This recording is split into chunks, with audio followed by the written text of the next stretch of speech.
Prime Minister and Council of Ministers. Now the Constitution of India provides for a Council of Ministers. Sun rahe ho?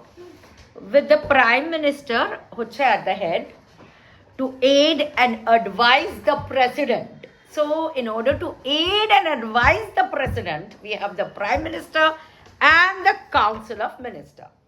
Now the President acts according to their advice only in the exercise of his or her functions. Actually, the President is a titular head only. The real head is the Prime Minister. That's all. So he may require the Council of Ministers, the President I'm saying, to reconsider their advice. Itna bol sakta hai, please ek baar soch ke dekho. But he has to act according to the advice of the Prime Minister and his council. Now, we don't have in democracy, we don't have a presidential form of government. We have a parliamentary form of government. So what form of government we have? Parliamentary. So the president is only a titular or a nominal head of the state. So the Council of Ministers, headed by the Prime Minister, is the most important, the most powerful institution. Now, how are they appointed? How is the Prime Minister appointed? He is appointed by the President.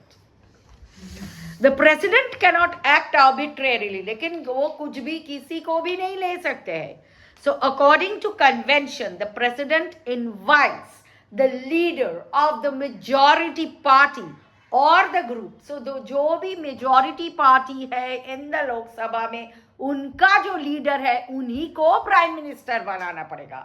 At his discretion वो किसी एक को बना दिया ऐसा, it's not the case. So he will invite the Prime Minister to form the government. Now the members of the majority party elect their leader to be appointed as the Prime Minister.